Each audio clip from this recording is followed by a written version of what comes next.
साथियों, आज का वीडियो आप सभी अतिथि शिक्षक साथियों के लिए महत्वपूर्ण है क्योंकि आज का जो वीडियो है आप सभी के कमेंट्स के ऊपर है। साथियों, सबसे पहला प्रश्न तो आपका ये था कि सर सेकंड काउंसलिंग के बारे में जरूर बताइए, सेकंड काउंसलिंग होगी या नहीं होगी। दूसरा प्रश्न ये था कि हमारे लिए साला तो मिल चुकी है लेकिन साला प्रभारी ने अभी तक हमारी ज्वाइनिंग रिक्वेस्ट को एक्सेप्ट नहीं किया है, तो हमें क्या करना है। तीसरा प्रश्न था कि सर हमारे लिए स्कूल तो मिला है लेकिन हमारे घर से 100 किलोमीटर 200 किलोमीटर दूर मिला है, तो हमारे लिए क्या करना है। तो साथियों, हम इसी बातों पर चर्चा करेंगे। सबसे पहले तो आपको बता दूं कि 23 जुलाई 2025 का आपने एक आदेश जारी हुआ था जिसको आपने देखा होगा। इसमें विषय था साथियों की अतिथि शिक्षक उपस्थिति रिक्वेस्ट के संबंध में है। सेकंड काउंसलिंग की उम्मीद इसलिए जताई जा रही है क्योंकि जो पहला कारण है, एक तो यह है कि बहुत से अभी अतिथि शिक्षक साथी ऐसे हैं कि उनको साला तो अलॉट हो चुकी है लेकिन उनके घर से 100 किलोमीटर 150 किलोमीटर और 200 किलोमीटर ऐसी सालाएं अलॉट हुई हैं जिससे उन्होंने ज्वाइनिंग नहीं की है। खासकर महिलाओं ने ज्वाइन नहीं किया है। अब ज्वाइन नहीं किया है तो वहां का पद खाली रहेगा, पद खाली रहेगा तो वहां पर फिर से मौका अतिथि शिक्षक साथियों को मिलेगा।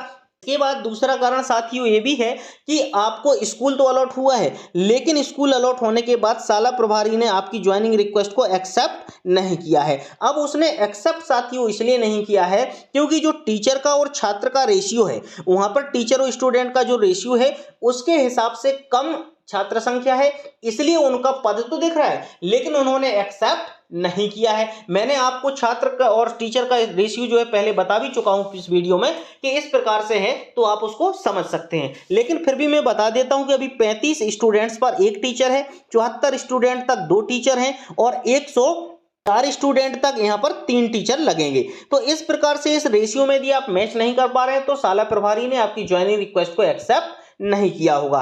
तो साथियों, यहां पर समय समय पर विभाग अपनी तरफ से पदों को अपडेट भी कर रहा है और बहुत से पद यहां पर खाली भी होंगे और आपको मौका भी सेकंड काउंसलिंग में मिलेगा। अब सेकंड काउंसलिंग में मौका किसको मिलेगा? उन साथियों को भी मिलेगा जो पूर्व से कार्यरत हैं, उनको मिलेगा। दूसरा, ऐसे अतिथि शिक्षक साथी जिनको साला तो अलॉट हो चुकी है लेकिन उनकी ज्वाइनिंग रिक्वेस्ट एक्सेप्ट नहीं की है। तीसरा, उनको भी मौका मिलेगा जो लोग बिल्कुल न्यू हैं, यानी उनको साला कोई अलॉट ही नहीं हुई है स्कोर कार्ड कम होने के कारण, तो इन सभी को सेकंड काउंसलिंग में मौका मिलेगा। अब ये मौका कब मिलेगा वो मैं आपको बताता हूं।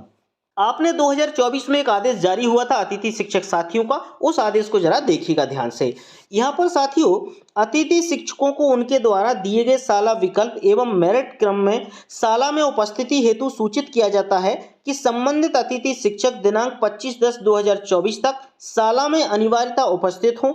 ऐसे विद्यालय जहां पद रिक्त न होने से अतिथि शिक्षकों को उपस्थिति नहीं कराया गया है, उन अतिथियों को आगामी चॉइस फिलिंग एवं शेष रिक्तियों के आधार पर मेरिट क्रम में उपस्थिति का अवसर दिया जाएगा।